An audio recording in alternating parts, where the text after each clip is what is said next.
करें मिल कर सारे प्यार से, मानव से मानव होना जुदा, आंगन आंगन सुख बरे बरसा दाता सुख बरसा, आंगन आंगन सुख बरसा। चुन चुन काटे नफरत के, प्यारे अमन के फूल खिला, बरसा दाता सुख बरसा, आंगन आंगन सुख बरसा। पंच परमेष्टि भगवंतों के चरणों में नमन। प्रकट प्रभावी चारों दादा गुरुदेव के चरणों में नमन। मम जीवन उद्धारक सतपथ प्रदर्शक पूज्य गुरुद्वय के चरणों में कोटि कोटि वंदन, कोटि कोटि नमन। भव्य श्रावक एवं श्राविकाएं, आज फिर से आपके हमारे बीच में एक अवसर प्रारंभ हो रहा है कि अपनी ऊर्जा को, अपनी मेहनत को कि हम सही दिशा में मोड़ लें, क्योंकि दिशा बहुत महत्व रखती है। मेहनत सब करते हैं, पुरुषार्थ सब करते हैं, लेकिन यदि दिशा गलत हो जाए, यदि मार्ग गलत हो जाए, तो मंजिल के पास आने की जगह वो मंजिल से दूर हो जाता है। और इसलिए ये चेक करना बहुत ज़रूरी है जब भी हम चल रहे हैं, हम सही दिशा में तो चल रहे हैं ना। क्योंकि अगर पता चलेगा, और जितने देरी से पता चलेगा उतना नुकसान हो चुका रहेगा, क्योंकि उतनी ऊर्जा भी जा चुकी है, उतनी एनर्जी भी जा चुकी है। लेकिन मंजिल से दूर आने के कारण अब उतनी ही ज़्यादा ताकत भी लगेगी, उतना ज़्यादा समय भी लग सकता है कि वापस अपन मंजिल के निकट पहुंच पाए। और इसलिए ये अवसर आते हैं हमको याद दिलाने के लिए कि हमारी दिशा पता चल जाए हमको। क्योंकि बहुत आश्चर्य लगता है, मेहनत सब करते हैं, लेकिन जो पाने के लिए मेहनत करनी चाहिए वो पाने के लिए कोई मेहनत नहीं करता, और जो नहीं पाना चाहिए था उसको ही पाने के लिए व्यक्ति दिन रात लगा रहता है। हम भी सोचें कि पिछले 24 घंटे बीते, हम 24 घंटे में खाली तो नहीं बैठे होंगे, बैठ भी नहीं सकते, क्योंकि खाली बैठने में भी मेहनत लगती है। लेकिन प्रश्न ये उठा, 24 घंटे हमने मेहनत क्या पाने के लिए की, किसको पाने के लिए की? क्योंकि पूरा जीवन बीत जाता है, जो पाने योग्य था उसके लिए प्रयास ही नहीं कर पाता है, और जो पाने योग्य नहीं थे वो सब इकट्ठा करने लग जाता है। और किसी कईयों को तो पता ही नहीं चल पाता, और कभी किसी को पता भी चलता तो उसके पास वो समय नहीं रह पाता है, और वो सोचता है कि इस बार भूल हुई, अगली बार ध्यान रखूंगा, लेकिन हर बार वही भूल की है। क्योंकि अनंत भाव इसीलिए इस जीव के हो चुके हैं कि इसने क्या किया, इसने ये सोचा ही नहीं कभी कि पानी योग्य क्या है। और जब पानी योग्य नहीं पता था, तो जो नहीं पानी योग्य उसी को ढूंढने में, उसी को पाने में, उसी को उपलब्ध करने में पूरी मेहनत कर डाली। हम भी सोचे जो हमको चाहिए उसको खोजना कहाँ पर है, क्योंकि खोज तो सब रहे हैं, मेहनत तो सब कर रहे हैं। आपको जो चाहिए वो कहाँ मिलेगा? क्योंकि समझदार व्यक्ति को कुछ चाहिए रहता है ना, सबसे पहले वो क्या सोचता है, भाई कपड़ा चाहिए तो सबसे पहले सोचते किस दुकान में मिलेगा। क्योंकि जिस दुकान में मिलेगा, अगर हीरे की दुकान में भी चढ़ जाओ ना तो उसको निराश होकर लौटना पड़ेगा, क्योंकि हीरो की दुकान में कपड़े नहीं मिलते हैं, कपड़े की दुकान में ही कपड़े मिलते हैं। ऐसे ही हमको क्या चाहिए, और हम खोज कहाँ रहे? कभी तो थोड़ी देर स्थिर बैठकर, शांति से बैठकर चिंतन करें। एक राजा ना, और बड़ा राज्य था, बहुत पुराने समय की घटना है। और राजा रात में विश्राम कर रहा था। पुराने समय थे, उस समय आज जैसे महल नहीं थे, आज जैसे बड़ी बड़ी बिल्डिंगें नहीं थी। उस समय राजमहल भी है ना कवेलू के हुआ करते थे ना। उस समय राजमहल भी है ना आज एक सामान्य व्यक्ति का जैसा वैसे हुआ करते थे। हाँ, लेकिन उस समय वो राजमहल कहलाते, क्योंकि दूसरों से उनका ज़्यादा बड़ा था, दूसरों से ज़्यादा उनका अच्छा था, दूसरों से ज़्यादा उनका श्रेष्ठ था। और वो राजा दिन रात लगा रहता।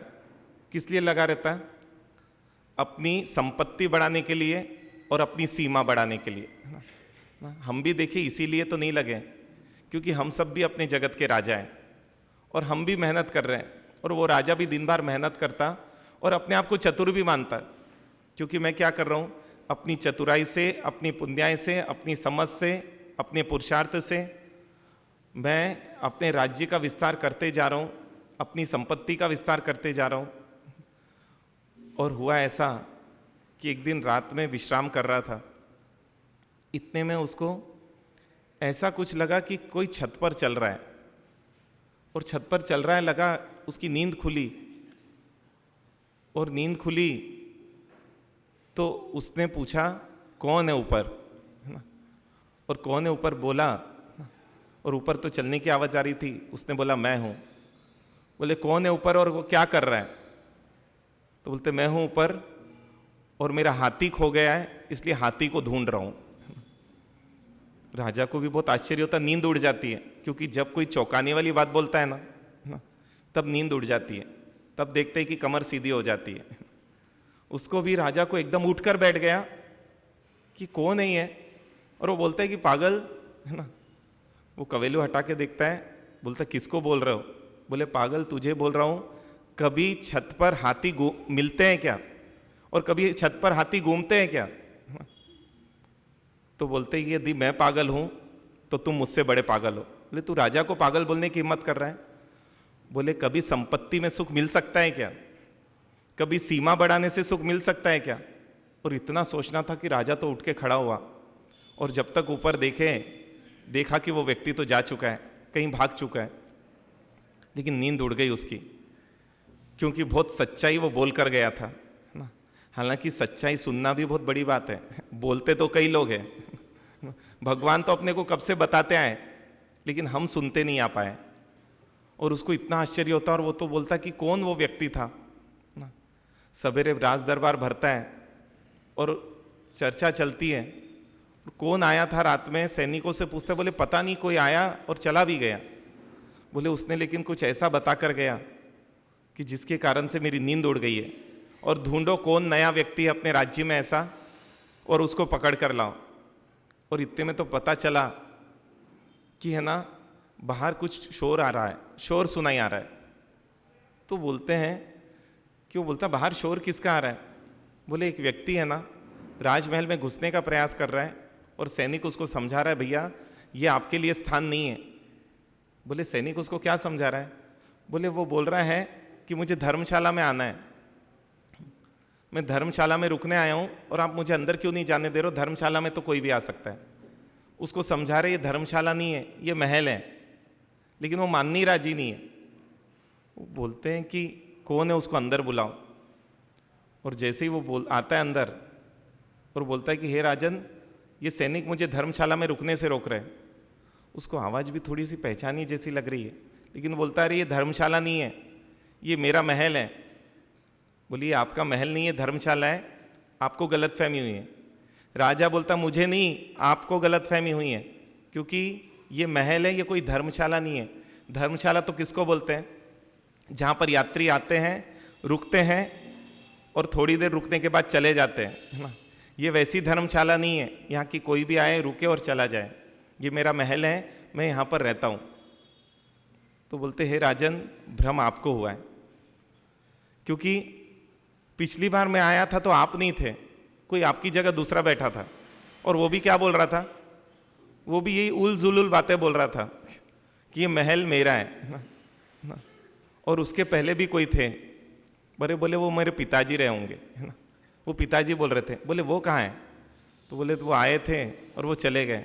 तो हे राजन, जहाँ पर कोई आए और चला जाए उसी को तो क्या बोलते हैं, है ना, उसी को तो धर्मशाला बोलते हैं। आप भी कभी यहाँ आए हो और आप भी कभी यहाँ से चले जाओगे, तो इस भुलावे में मत रहे कि आप महल में हो, आप भी हो एक धर्मशाला में, और मैं भी खड़ा हूँ एक धर्मशाला में। वो बात करते करते राजा को एकदम ये होता है कि अरे ये तो वही व्यक्ति है, कि आवाज़ आ गई, और उसको समझ में आ गया कि क्या बोलना चाह रहा है। और कहते कि राजा को भी समझ में आ गया कि धर्मशाला को कोई अपने बांध कर रुक भी जाए ना, तो 3 दिन बाद उसको धक्के मारकर निकाल ही दिया जाता है। वो रुक नहीं सकता वहाँ पर, क्योंकि वहाँ रुकना संभव ही नहीं है। और कहते इतनी सी समझ आई और राजा ने अपनी पुरुषार्थ की पूरी दिशा बदल दी। और बोलते उस संत के साथ वो भी क्या हुआ, बोले अब मुझे धर्मशाला में नहीं रुकना है, मुझे अब अपने घर में रुकना है। तो बोले चल तुझे मैं बताता हूँ कि तेरा घर कौन सा है। और बोलते उस दिन वो राजा निकल गया। उस दिन उसने संपत्ति बढ़ाने की नहीं सोची, सीमा बढ़ाने की नहीं सोची, और उसने अब अपनी समझ बढ़ाने की सोची कि जिस नासमझी के कारण मैं क्या करता रहा, इतनी गलत मेहनत आज तक करता रहा। हम भी देखिए कि हम कौन सा पुरुषार्थ कर रहे हैं, क्योंकि तब किसको बोला, जो हम पाना चाहते हैं उसको, जो पाने की मेहनत है उसी को तो तब बोला गया है। उस पुरुषार्थ को तब बोला गया कि जिसको हम पाने के लिए सब कुछ करते हैं। आप सोचिए ना कि संसार में भी व्यक्ति तप करता है और अध्यात्म में भी करता है, बस तप की दिशा अलग है। लेकिन जो भी पाना चाहते हो आप, उसके लिए जितनी भी मेहनत है उसी को ही ज्ञानियों ने तप बोला। हाँ, ये बात अलग है कि तप मिथ्या भी होता है, तप सम्यक भी होता है, तप गलत भी होता है और तप सही भी होता है। कि एक बच्चे को सीए पढ़ना था, और सीए पढ़ना था तो यहाँ तो गरम गरम खाता था, लेकिन अब तो क्या हो रहा है कि सीए पढ़ने बॉम्बे गया और पढ़ाई करने लगा, और वहाँ पे तो मेस का खाना मिलता है, घर का खाना वहाँ कहाँ नसीब हो, है ना। गरम गरम भोजन उसको कहाँ मिले। और जब उसकी माँ गई और उसका टिफिन बाहर रखा था, क्योंकि वो तो कोचिंग में पढ़ाई कर रहा था, पढ़ाई में मस्त था, और इतने में खोला माँ ने उसके नाम का टिफिन, और टिफिन खोल के देखा, एक तो पूरा ठंडा हो चुका है, क्योंकि जिस समय टिफिन आता है उस समय उसकी कोचिंग होती है। और जब माँ ने खाकर देखा तो बोले महाराज साहब मेरे गले से नीचे है ना वो कौर उतर नहीं पाया, क्योंकि इस तरीके से बदतर था। लेकिन है ना बेटा 3 महीने से चुपचाप उस भोजन को खा रहा है। घर में तो उसके इतने नखरे हैं कि ये नहीं खाऊंगा, वो नहीं खाऊंगा, गरम गरम चाहिए मुझे, और वहां 3 महीने से उसने शिकायत नहीं की, है ना। अब सोचिए ठंडा खाना, है ना, जिसमें स्वाद नहीं आए वो खाना, ये तप है कि नहीं है? हाँ, लेकिन ये तप वो क्यों कर पा रहा है, और ये तप क्यों कर रहा है? जरूरत है क्या तप? अच्छा, सीए बनने के लिए तप की जरूरत है क्या? हाँ कि नहीं है? हाँ, अच्छा, ठंडा खाना तप नहीं है, जो मिले वो खाना तप नहीं है, बिना शिकायत के खाना तप नहीं है, और वो बच्चा कर रहा है ना, और मजे से कर रहा है। क्यों मजे से कर रहा है वो? हाँ, क्योंकि पता है यही तपस्या उसको क्या करेगी, सीए बनाएगी, उसको फल देगी। और इसलिए देखो बाहर हर परिस्थिति झेलने राजी हो जाता है ना, हर पुरुषार्थ करने राजी हो जाता है, क्योंकि उसको कुछ पाना है। और इसलिए आपके लिए भी तप कब सार्थक होगा, कब सरल होगा, कब सहज होगा, जब आपको ये स्पष्ट रहे हमको क्या पाने के लिए तप करना है। क्योंकि जब तक ये नहीं रहेगा ना, तब तक आप तप के दिन गिनोगे, है ना।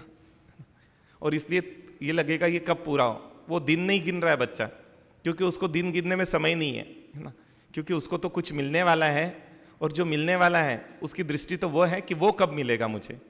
और वो जब तक नहीं मिलेगा तब तक वो क्या करेगा, तब तक तप करेगा, है ना। हमारा तप कितना दिन का, है ना?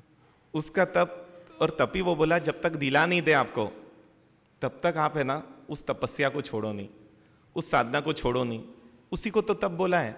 और इसलिए बोलते हैं कि तप सहज हो जाता है। सोचिए ना, कई बार ये दुकान में करते हैं, अभी सीजन के समय में है ना, बोलते बाप जी 6 बजे भोजन किया मैंने सीधा हुआ कि नहीं? लेकिन ये तप कैसा था?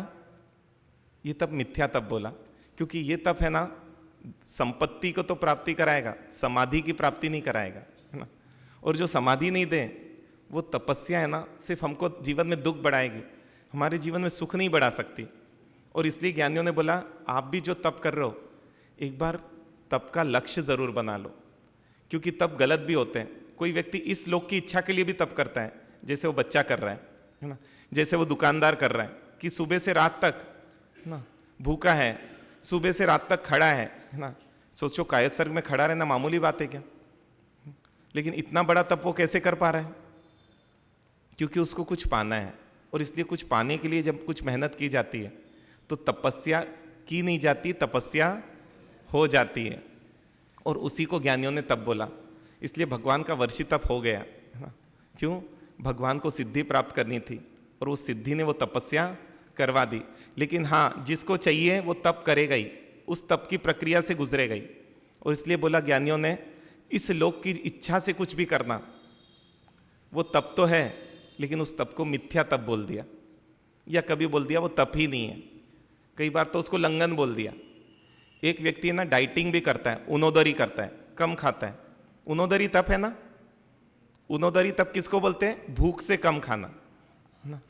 लेकिन वो व्यक्ति की तपस्या हो रही कि नहीं हो रही है? हाँ, तो मिथ्या तप हो रहा है, सम्यक तप नहीं हो रहा है ना।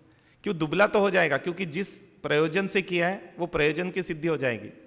लेकिन तपस्या वही सार्थक है जो हम ऐसी चीज पाले जिसके माध्यम से जिसके बाद कुछ पाना शेष नहीं रहे, वो चीज जो दिला दे उसको सम्यक तप बोला। जिसको पाने के बाद भी पाना पाना पाना लगे, उस तप को मिथ्या तप बोला। सम्यक तप किसको बोला? जिसको पाने के बाद कुछ पाना शेष नहीं रहे, ऐसे पुरुषार्थ को सम्यक तप बोला। और जिसको पाने के बाद भी और पाना और पाना और चाहिए लगा है, उस तप को ही क्या बोला ज्ञानियों ने? मिथ्या तप बोला। इसलिए इस लोक की इच्छा से जो तप कर रहा है उसको मिथ्या बोल दिया। परलोक की इच्छा से भी जो कर रहा है कि मुझे स्वर्ग चाहिए, है ना, यहाँ थोड़ी सी मेहनत कर लूँ, है ना। कोई स्वर्ग के लिए मेहनत करता है, कोई बुढ़ापे के लिए, एक बार कमा लूँ फिर क्या करूँगा। दोनों में बहुत ज़्यादा अंतर नहीं है। कोई बुढ़ापे के लिए कमा रहा है, कोई स्वर्ग के लिए कमा रहा है, लेकिन दोनों कमा कब के लिए ले रहे? कल के लिए कमा रहे, है ना। और जो कल के लिए कमाता है वो आज को खो ही देता है, क्योंकि आज उसके पास कभी नहीं होता है, क्योंकि कल पर ही उसकी नजर है ना, टिकी रहती है, लगी रहती है। और इसलिए यहां पर ज्ञानियों ने बताया कि सम्यक तप हम किसको बोले? तो जिस तप से दोषों का क्षय हो, दोष टूटे, हमारे जीवन में रहे दोष हटे। क्योंकि हमने देखा था दुख किससे आता है? दोषों से ही दुख आता है। तो जिस तप से भी आपके दोष टूटे, जिस साधना से भी आपके दोष हटे, उसी को ज्ञानियों ने क्या बोला? तप। या उसके ऑपोजिट बोले, पॉजिटिव सेंस में बोले तो जिस प्रक्रिया से, जिस पुरुषार्थ से, जिस प्रयास से हमारे गुणों की वृद्धि हो, है ना, गुण हमारे जीवन में बढ़े, उसी को क्या बोला गया? तप बोला गया। और इसलिए ज्ञानियों ने बोला संपत्ति के लिए पुरुषार्थ करना मिथ्या तप, और सद्गुणों के लिए प्रयास करना, इसी को सम्यक तप बोल दिया। और हम किसको मानते हैं? और एक तो बात आश्चर्य की है, आप संपत्ति भी किसको मानते हो? ये भी बहुत मायने रखती है, क्योंकि जिसको संपत्ति मानोगे मेहनत उसी के लिए करोगे ना। जैसे हम जब छोटे थे ना, हमारी संपत्ति क्या थी पता है? वो कोल्ड ड्रिंक्स के ढक्कन होते हैं ना, वो कोल्ड ड्रिंक्स के ढक्कन थे। और इसलिए हम क्या करते थे? उन कोल्ड ड्रिंक्स के ढक्कनों को इकट्ठा करते थे, क्योंकि हमारे लिए वो क्या थी? अच्छा, कौन अमीर माना जाता था पता है आपको? हाँ, जिसके पास ज्यादा कोल्ड ड्रिंक के ढक्कन हो ना वो अमीर माना जाता था। और जिसके पास कोल्ड ड्रिंक के ढक्कन कम हो ना, उसको हम कैसे मानते थे? गरीब है वो, है ना, क्योंकि उसके पास क्या है? कोल्ड ड्रिंक के ढक्कन कम है ना। खैर, आपके संसार में यही चलता है ना। वो ढक्कन को तो भी वजन था, आपकी नोट का तो वजन भी नहीं है। लेकिन क्या है, व्यक्ति क्या मानता उसी के लिए तो मेहनत करेगा। और हमारी होड़ किस में लगती पूरी? कि उससे ज्यादा कोल्ड ड्रिंक के ढक्कन किसके पास चाहिए। खैर, लेकिन वो तो बचपना था, आप में तो वो बचपना नहीं रहा होगा मेरे ख्याल से, है ना। आप तो कोल्ड ड्रिंक के ढक्कन इकट्ठा नहीं करते हो ना? हाँ, नहीं करते तो बहुत समझदारी वाली बात है ना। लेकिन क्या है, हमारे लिए वही संपत्ति थी।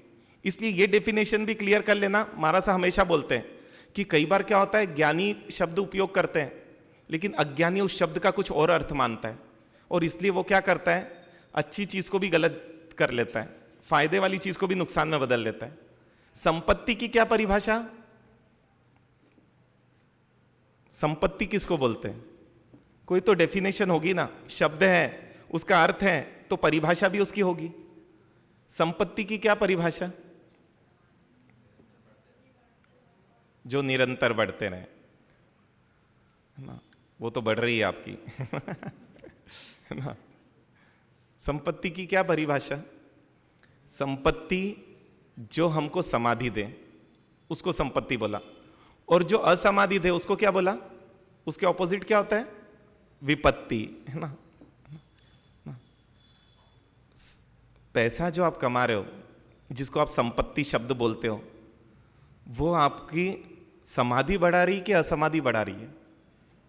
हाँ, ये भी गजब है। आप उत्तर सब सही देते हो यहां पर और वहां जब हम रास्ते से निकलते हैं तो आपकी दुकानों का पुरुषार्थ भी वो भी सही दिखता है, और हमको ये क्लियर नहीं हो पाता यहां जो बोल रहे हैं वो सही है या वहां जो कर रहे हैं वो सच्चाई है।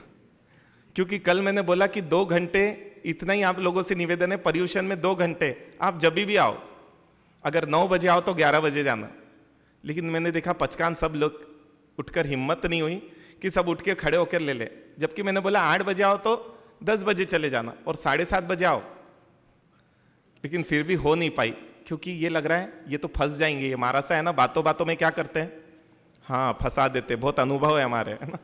और इसलिए पूरे सजग रहे ना, जब भी कुछ मारा सा बोले ना, ना पूरे आंख कान सब चौकन्नी होनी चाहिए, क्योंकि पता नहीं कब कौन सी ग्रिप में ले लें और हमसे हाँ बुलवा दे। तो वहां पर भी संपत्ति किसको बोलते हैं? जो हमारी सुरक्षा करें। आपके पास जो संपत्ति है वो आपके अंदर असुरक्षा के भाव पैदा कर रही है, भय के भाव पैदा कर रही है कि निर्भय के भाव पैदा कर रही है? हाँ, है ना। मतलब जितनी जितनी संपत्ति बढ़ती गई उतनी उतनी असुरक्षा ना। नोटों का बंडल लेकर वो ऐसा चलता है कि पता नहीं क्या कब हो जाए ना। एक बहन को, इसलिए वो तो क्या करती है बहन बेचारी, सोना तो घर में रखकर बिनटेक्स का पहनकर निकलती है क्योंकि पता है कि चेन के चक्कर में गला ही नहीं कट जाए क्योंकि वो चेन सुरक्षित कर रही है आपको कि, और असुरक्षा के गड्ढे में डाल रही है और असुरक्षा में ढकेल रही है। हाँ, तो आपकी सोने की चेन, सोना चांदी संपत्ति है कि नहीं है? हाँ, कि विपत्ति है? विपत्ति किसको बोलते हैं? तो आपके पास जो सोना चांदी है वो संपत्ति है कि विपत्ति है? यहां कल एक लाके रख देना भैया, बड़ा टांका संपत्ति है कि विपत्ति है? हाँ भैया, आप, मैं डालने नहीं बोलेंगे, कल यहां कुछ नहीं रखने वाले हम लेकिन स्वीकार तो करो आप, क्योंकि जितना बढ़ते गए उतनी असुरक्षा के भाव क्या होते गए? बढ़ते गए, है ना। संपत्ति किसको बोला? जो हमको संतुष्टि दे। आप बताओ, जितना बढ़ता गया उतनी संतुष्टि बढ़ी कि असंतुष्टि बढ़ी? जिसको आप संपत्ति बोलते हो उस पैसे, वो जितना बढ़ता गया आपकी संतुष्टि बढ़ी कि असंतुष्टि बढ़ी? कई लोग बोलते महाराज साहब जब कुछ नहीं था बहुत आनंद में थे। बोला आप समझ आ रहा तो अब तो रुक जाओ। नहीं महाराज साहब कैसे रुक सकते इसलिए समझ ही नहीं आता, आप मुझे समझाने के लिए बोलते हो कि खुद को समझाने के लिए बोलते हो, या जो मानते हो वो बोलते हो? संतुष्टि हुई है कभी? कितना सोना हुआ और चाहिए, जितनी संपत्ति और चाहिए। तो जो हमको समाधि नहीं दे वो संपत्ति या विपत्ति? इतना तो बोल लो आप, विपत्ति। जो संतुष्टि नहीं दे वो संपत्ति या विपत्ति? विपत्ति, है ना। और जो सुरक्षित नहीं करें, जो सुरक्षा का एहसास नहीं कराएं, वो संपत्ति या विपत्ति? हाँ, इसलिए भगवान बोलते उस संपत्ति की चाह करो कि जिसको पाने से संतुष्टि मिल जाए। उसको संपत्ति मानो जिससे लगे कि अब सुरक्षित हो, अब तो भय चला जाए, कि कोई भय नहीं। भगवान वन में भी अकेले में भी मस्त है, क्योंकि भय नहीं है, उनके पास कोई संपत्ति है। इसलिए देखते हैं ना, बड़े बड़े राजा भी उनके सामने कुछ नहीं थे ना। इस तरीके से उनकी चाल थी, उस तरीके से उनका जीवन था, किसी की पराधीनता नहीं थी, किसी पे डिपेंडेंट नहीं थे। असली राजा तो है ना वो परमात्मा ही थे, कि जिनको कोई नहीं चाहिए था, कुछ नहीं चाहिए था, क्योंकि राजा ही उसको बोलते हैं जिसको कोई नहीं चाहिए, कुछ नहीं चाहिए। और भिखारी बोले या बोले दीन व्यक्ति बोले या गरीब बोले, किसको बोलते हैं? जिसको चाहिए चाहिए चाहिए क्या है, इस चीज़ की रटन लगी हुई है। क्योंकि जिसको अपने पास जितना है ना उतना हमेशा कम लगता है, और वो हमेशा कम लगेगा ही। क्यों? क्योंकि वो कभी भी आपकी उस 3 चीज़ों की पूर्ति नहीं कर सकता है। ना संतुष्टि दे सकता है, ना समाधि दे सकता है, और ना आपको सुरक्षा दे सकता है। क्योंकि आपका है तो आप रिलैक्स हो सकते हो कि कोई छीन नहीं सकता, लेकिन जो आपका नहीं है, और कहीं जाने अनजाने में आपको भी पता है कि आपका नहीं है, इसलिए तो डर है कि कोई छीन नहीं ले। एक भाई तो पूरी रात सोते नहीं, उनके श्राविका जी आके बोले महाराज साहब कुछ तो इनको बताओ, क्योंकि दीवार तोड़कर है ना सोना लूट लिया था। उस दिन से आज तक वो रोज रात में 2-2, 3-3 बजे कैमरे देखते रहते हैं कि कहीं चोर नहीं आ जाए। हालांकि समझाने की बहुत कोशिश की, लेकिन हम नहीं समझा पाए। क्यों नहीं समझा पाए? क्योंकि जब तक विपत्ति संपत्ति लगेगी, उसके लिए अपने जीवन की भी विपत्ति में डालने के लिए, मुसीबत में डालने के लिए व्यक्ति क्या होगा? व्यक्ति राजी हो ही जाएगा। और इसलिए ज्ञानियों ने बोला संपत्ति क्या है? उसी तप को बताया गया अक्षय निधि। कि निधि किसको बोलना? संपत्ति का मतलब क्या होता है? निधि। क्या आपको निधि नहीं समझ आता है ना? इसलिए संपत्ति शब्द यूज किया, क्योंकि ये कॉमन है थोड़ी सी। निधि किसको बोला? जो सुरक्षित करे, जो समाधि दे और जो संतुष्टि दे। और ये कौन सी निधि है? तो ज्ञानी बोलते हैं वही अक्षय निधि है। उसी को ज्ञानियों ने बोला ज्ञान है। वही हमारा दर्शन है, वही हमारा चारित्र है, वही हमारी क्षमा है। क्योंकि ये ऐसी निधियां हैं कि जिसको भी मिली है ना, वो माला माल हो गया। जिसको भी मिली है ना, वो तो जंगल में भी, प्रतिकूलता में भी उसकी मस्ती है ना। देखे ना तो बड़े बड़े सुख सुविधा भोगने वाले भी उसके सामने कुछ नहीं थे। सर पर अंगारे जल रहे हैं, सोचिए ना। यहाँ तो आग नहीं लग जाए पैसों को, इसलिए रात भर नहीं सो पाता है। वहाँ सर पर ही अंगारे जल रहे हैं, लेकिन मेरा कुछ नहीं जल रहा है। क्या मिल गया उसको कि जिसको इतनी समझ आ गई? लेकिन हम सबको तोलते कहाँ से? और इसलिए हमारे शब्द भी सब बाहर ही देखते हैं, वो भीतर कभी देख ही नहीं पाते। और इसलिए बोलते कि वो निधि को जान लिया जिसने, उसने अपने पुरुषार्थ को बदल लिया। ऐसे ही पल आया था श्रेनिक राजा के जीवन में। जिस क्षण उन्होंने क्या किया, अपने गलत पुरुषार्थ को सही दिशा में मोड़ दिया। कौन मिले थे उनको? एक सही समझ देने वाले व्यक्ति, कि एक राजकुमार नहीं, एक सेठ के बेटे, जिनका वास्तविक नाम तो नहीं पता, लेकिन जिनको अनाथी मुनि के नाम से पहचाना गया, कि वो बैठे थे एक बगीचे में, अपने आनंद में मस्त, अपने ध्यान में मस्त, या बोले अपने में मस्त, है ना। और बैठे थे, वहां से श्रेनिक राजा गुजरा और गुजर रहा था। और गुजरते गुजरते जैसे ही उस साधु पर नजर गई, और नजर जाते ही क्या देखता है? अरे इतना सुंदर, इतना सुडोल, इतना जबरदस्त व्यक्तित्व दिखाई दे रहा है, और ये साधु बन गया ना। और साधु बन गया तो उनको आश्चर्य हुआ, क्योंकि कोई उम्र दराज व्यक्ति साधु बने ना तो उतना आश्चर्य नहीं होता, लेकिन कोई युवा या कोई बच्चा साधु बन जाए ना तो जानने की इच्छा होती है उनके वैराग्य का कारण क्या है, क्या निमित्त था, क्या कारण था, क्या परिस्थिति थी कि जिसने उसको क्या बना दिया? साधु बना दिया। और वो पहुंचे उनके पास और प्रणाम किया, और प्रणाम कर कर बोला कि अगर आपको गलत नहीं लगे तो आपसे कुछ पूछना चाहता हूं। बोले हे राजन, जो पूछना है पूछो, अगर मेरे बताने की क्षमता रही तो मैं जरूर बताने का प्रयास करूंगा। तो पूछा कि आप इतने सुंदर, इतने युवा अवस्था में, और युवा अवस्था में आप साधु बन गए। कोई युवा अवस्था में साधु बनता है क्या? ऐसा क्या प्रबल कारण रहा? क्योंकि एक फोर्स लगता है साधु बनने के लिए, है ना, एक प्रबल कारण लगता है। तो बोले ऐसा क्या कारण था जो आप साधु बन गए? वो क्या बोलते हैं कि हे राजन, मेरे साधु बनने का कारण है मेरी अनाथता। मैं अनाथ था इसलिए साधु बन गया, और जैसे ही बोलना हुआ मैं अनाथ था इसलिए साधु बन गया। उनको लगा अरे ना, सिर्फ कोई नहीं था सर पर इसलिए ये साधु बन गए। क्योंकि हम भी ये मानते कई बार व्यक्ति दुख से साधु बनता है। उनको भी लगा कि शायद है ना दुख जीवन में इतना बढ़ गया कि साधु बन गए। बोले कोई बात नहीं, लेकिन है ना ये भाव बिगाड़ने के लिए नहीं है, ये भाव तो क्या है? संभालने के लिए। और इसलिए श्रेनिक राजा बोलता है कि मैं आपका नाथ बनता हूं, मैं आपको संभालूंगा, मैं आपको सब सुविधा वगैरह सब दूंगा, है ना, जो व्यवस्था चाहिए, जितनी व्यवस्था चाहिए, जैसी व्यवस्था चाहिए, मैं सब आपको दूंगा, आप चलिए मेरे राज्य में, है ना। वो बोलते हैं राजन, तुम खुद अनाथ हो, मेरे नाथ कैसे बनोगे? और इतना बोलना था कि राजा उस क्षण हिल गया। क्यों उसकी आत्मा हिल गई? क्योंकि जो पूरे राज्य का नाथ है, जो इतने हाथी इतने घोड़ों का नाथ है ना, जो इतनों का मालिक है, उसको ही क्या बोल रहा है कि तुम खुद अनाथ हो। लेकिन बोला कि ये व्यक्ति पागल तो नहीं लग रहा है तो बहुत समझदार, जरूर इनकी बात में कुछ रहस्य होना चाहिए। वो राजन पूछता है श्रेनिक राजा कि आप कैसे मुझे अनाथ बोल रहे हो? मेरे हाथ के नीचे, मतलब मेरी निश्रा में इतने हाथी, इतने घोड़े, इतने सैनिक, इतनी रानियां, इतने बच्चे, इतनी प्रजा, ये सब का मैं नाथ हूं और आप मुझे अनाथ बोल रहे हो। तो बोले हे राजन, शायद तुम मेरे शब्द का अर्थ नहीं समझे, क्योंकि शब्द एक ही होता है। ज्ञानी का अर्थ कुछ और होता है और अज्ञानी उससे कुछ और अर्थ निकाल लेता है। यहां पर भी वो बोलते मैं अपने जीवन की घटना बताता हूं, उसके बाद तुमको समझ में आएगा कि क्या अनाथता थी। और पूरी घटना बताते कि सेठ का बेटा था, 3 बड़े भाई थे, है ना, पत्नी थी, है ना, परिवार था, सब कुछ था, नाम था, शोहरत थी, दौलत थी, सब था। और मैं मानता था कि मैं कितना पुण्यशाली हूं, मैं कितना खुशकिस्मत हूं, मेरा ध्यान रखने के लिए इतने सब लोग हैं। और मुझे पलकों पर बिठा कर रखा जाता था, क्योंकि सबसे छोटा था तो सबका प्रिय भी था।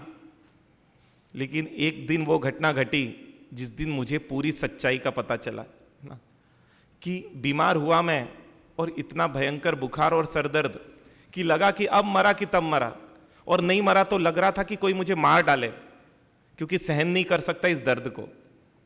और जब इस तरीके के आए भाव, पूरा परिवार इकट्ठा है, वैद्य राजा इलाज कर रहे हैं ना, लेकिन दर्द कम नहीं हो रहा है, दर्द और बढ़ते जा रहा है, ऐसा लगा है ना। आखिरी में तो पूरा परिवार इकट्ठा हो गया, सब रो रहे हैं ना, लेकिन कोई भी मेरे दर्द को कम करने का सामर्थ्य नहीं रख रहा था। पत्नी भी पास में बैठकर रो रही है, दूसरे पास में माता बैठकर रो रही है, तीनों भाइयों के आंखों से आंसू झर रहे हैं, सब रो तो रहे हैं, लेकिन मुझे बचाएगा कौन, है ना। मैं चिल्ला रहा हूं मुझे बचा लो, मेरे सर दर्द को हटा दो, है ना। सब मेरी करुण पुकार को सुन रहे हैं, लेकिन चाह कर भी कोई मेरी मदद नहीं कर पा रहे। और उस दिन मुझे लगा कि सच में कोई भी मेरी सुरक्षा कर सके, कोई भी मुझे संभाल सके, इनमें से तो कोई नहीं है। उस क्षण याद आए किसी मुनि के शब्द कि हे चेतन, देवगुरु धर्म इस जगत में शरण है, क्योंकि पूरे दुखों को मिटाने की ताकत, पूरे दुखों को हटाने की ताकत, परम सुख को दिलाने की ताकत यदि किसी में है तो बोलते वो देवगुरु धर्म में है। और इसलिए बोलते देवगुरु धर्म शरण जगत में, और नहीं कोई। भ्रम में फिरे भटकता चेतन, यूं ही उम्र खोई। पूरी उम्र किस में चले जाती है, इनको छोड़कर सब जगह खोजता है ना, लेकिन वो नहीं सोचता है कि जिसको भी मिला इन्हीं से मिला। और वो पूरी घटना बताता है, पूरी कहानी बताता है कि उस दिन मैंने सोच लिया कि अब मैं अरिहंत की शरण लेता हूं, अब मैं सिद्ध की शरण लेता हूं, अब मैं साधु की शरण लेता हूं, और अब मैं केवली प्रणीत धर्म की शरण लेता हूं। और भाव से शरण ली और सोचा यदि जीवित रहा तो सुबह उठकर द्रव्य से भी क्या करूंगा, अब उनकी शरण में लूंगा जिनकी शरण से सभी दुख क्षय हो जाते हैं। क्योंकि इतना तो पक्का हो गया कि कोई भी मुझे सहयोग देने वाला इस जगत में नहीं है। और बस इतने से भाव आए और बोलते बुखार कम हुआ, सिर दर्द कम हुआ, आंख लग गई, और जैसे ही सवेरे उठे तो ऐसा था कि जैसे न बुखार है, न बुखार था, न सरदर्द है, न सरदर्द था। और उठकर बैठ गए और परिवार को बोल दिया अब मैं जा रहा हूं। कहाँ जा रहा हूं? शरण में। किसकी शरण में? हाँ, है ना, वो देवगुरु धर्म की शरण में या अपनी आत्मा की शरण में। और बोलते निकले, पूरी घटना किसको बताई? उस सैनिक राजा को बताई। और सैनिक राजा को भी उस दिन यकीन हो गया कि मैं भी अशरण हूं, मुझे भी कोई नाथ चाहिए। और बोलते उस दिन से खोज प्रारंभ हुई उनकी। और बोलते नहीं, संसार में जो जिसको खोजता है उसको वो चीज़ मिल ही जाती है। और इसलिए उस दिन उनको लगा कि सच में, वो बोलते कि आपका जीवन धन्य है क्योंकि आप सनात बन गए। मैं भी भावना भाता हूँ कि मुझे भी कोई नाथ मिले जो मुझे सनात करने का सामर्थ्य रखे। और इतना बोल के निकल तो गए, लेकिन उस दिन से वो अनाथता खटक रही थी। अपन अनाथ है कि सनाथ है? आप लोग अनाथ हो कि सनाथ हो? हाँ, हाँ या ना, कुछ तो बोलो ना। पूछ रहा हूं, आप लोग अनाथ हो कि आप हैं, आपके माता पिता हैं कि बिना माता पिता वाले हो? ये वास्तविकता है, हमारे सर पर कोई नहीं है। और जिसके सर पर कोई नहीं है, और ज्ञानी तो और जबरदस्त बात बोलते हैं, वो परम अनाथ है जिसके सर पर गुरु का हाथ नहीं है। और इसलिए अपने यहाँ पर बोला जीवन वहीं से शुरू होता है जहाँ से उसको गुरु मिलते हैं, और तभी वो आगे बढ़ पाता है। तो यहाँ पर भी इसलिए बोला मुझे वो ज्ञान चाहिए, मुझे वो दर्शन चाहिए जिसको पाने के बाद कुछ भी पाना शेष नहीं रहे, और उसी को बोला अक्षय निधि। और इसलिए क्या करते हैं, रोज घड़े में एक एक मुट्ठी चावल डालते हैं। क्यों डालते हैं? क्योंकि चावल अक्षय है ना। और रोज एक एक मुट्ठी क्यों डालते हैं उसमें? इसलिए डालते हैं अब मेरी आत्मा गुणों से भर रही है ना। ये भावना भाते कि आज गुण बढ़ा, और अब क्या है, क्या भरता देखकर खुशी हो रही है? अभी तक तिजोरी में संपत्ति को भरता हुआ देखकर है ना, मन फूला नहीं समाता था, और अब आत्मा में गुणों को भरता हुआ देखकर है ना, आनंद का पार नहीं रह पाता है, और उसको समझ में आ जाता है। और 16वें दिन तो अब क्या होता है, हाँ, अब तो वो घड़ा लबालब भर गया, अब तो मेरी आत्मा है ना गुणों से लबालब भर गई। और जिसकी आत्मा गुणों से लबालब भर गई, अब उसको भय कैसी, चिंता कैसी, असुरक्षा कैसी। सिर्फ ये प्रक्रियाएं क्यों बताई गई थी? आपके माइंड में मैसेज जाए कि हमको तो रोज क्या करना है, धीरे धीरे धीरे बस एक ही पुरुषार्थ करना है, और वो पुरुषार्थ है अपने गुण के विकास का पुरुषार्थ, सद्गुणों की प्राप्ति का पुरुषार्थ। और इसलिए अपनी आत्मा को सद्गुणों से भरो, क्योंकि जिसने अपनी आत्मा को सद्गुणों से भर लिया, उसी को 3 लोक के नाथ बोला। जिसने अपनी आत्मा को सद्गुणों से भर दिया, उसी को क्या बोला? उसी को सनाथ बोला। वो दूसरों का नाथ बन सकता है। जिसने अपनी आत्मा को सद्गुणों से भर दिया, अब बोले न उसको कोई भय है, न चिंता है, न किसी भी प्रकार की अब कोई अशांति या असमाधि उसके जीवन में है। इसलिए अक्षय निधि तप का बहुत महत्व है। अक्षय निधि बताता है ज्ञान बढ़ते बढ़ते बढ़ते केवल ज्ञान में बदल गया, है ना। दर्शन शायिक सम्यक दर्शन में बदल गया, और चारित्र शायिक सम्यक चारित्र में बदल गया। भावना तो भाव महसूस करो। और आज तो थ्योरी चल रही है, भले ही आपके पास है ना नौकरी नहीं है, लेकिन महसूस करो कि मुझे नौकरी मिल गई है। और ये महसूस करोगे तो क्या होगा, सुना होगा ना आपने ये चीज कि महसूस करो, मिलेगी मत सोचो, मिल गई है सोचो। और बोले मिल गई है अगर लगेगा तो मिल जाएगी। बोले दिन भर ऐसा व्यवहार करो जैसे मुझे नौकरी मिल गई है। मुझे पढ़कर ही आश्चर्य हुआ कि वहां व्यक्ति संसार में ये भी सोचकर ये भी करने राजी है। यहाँ पर भी महसूस करो ना, मेरा ज्ञान बढ़ रहा है, मेरा दर्शन बढ़ रहा है, और जितना बढ़ रहा है उतनी मेरी शांति और आनंद भी बढ़ रही है। उसको कंपेयर कर कर देखो तो शायद है ना, रिलेट करके देखो मिच्छामि दुक्कडम, तो आपको पता चलेगा कि वास्तविक संपत्ति तो आज तक जो मैं मान रहा था वो नहीं थी, जो आज समझाऊं वो है। फिर उसके बाद दूसरा क्या है, कषाय विजय तप, है ना। क्योंकि बोले दूसरे जगत को जीतना, इसको जगत ने विजय नहीं बोला, और जगत ने विजय बोला भी तो जगतपति मतलब परमात्मा ने उसको है ना हारी बोली, क्योंकि बाहर कुछ भी जीत ले वो हारा हुआ ही माना जाएगा। चाहे पद को जीत ले, प्रतिष्ठा को जीत ले, राज्य को जीत ले, लेकिन ज्ञानी बोलते जिसने स्वयं को नहीं जीता या जिसने दोषों को नहीं जीता, तो बोलते उसकी सब जीत हारी है, उसकी सब सफलता विफलता ही है ना। वो सफल हुआ ही नहीं है, लेकिन ये भ्रम भी बहुत बड़ा हो जाता है, मैंने ये पा लिया, मैंने ये पा लिया। तो कषाय विजय क्यों बोला? एक बार ध्यान आ जाए, जीतना तो किसको दी जीतना, बहू को जीतना कि नहीं जीतना, हाँ, बेटे को जीतना कि नहीं जीतना, पत्नी को जीतना कि नहीं जीतना, हाँ? राज्य को जीतना या नहीं जीतना। सिकंदर पूरी जगत जीतने के लिए निकला था ना, और जीत भी लिया, लेकिन आखिरी समय में बोलते हैं कि अपने वतन भी नहीं लौट पाया। और उस दिन उसको इतना अफसोस हुआ कि मैंने कितनी बड़ी जीवन में बड़ी से बड़ी भूल मैंने कर दी। मैं अपने आप को सबसे समझदार मानता था, क्योंकि अपने टैलेंट के बल पर ही मैंने क्या किया था, है ना, मैंने राज्य जीते थे, साम दाम दंड भेद सब लगा दिए।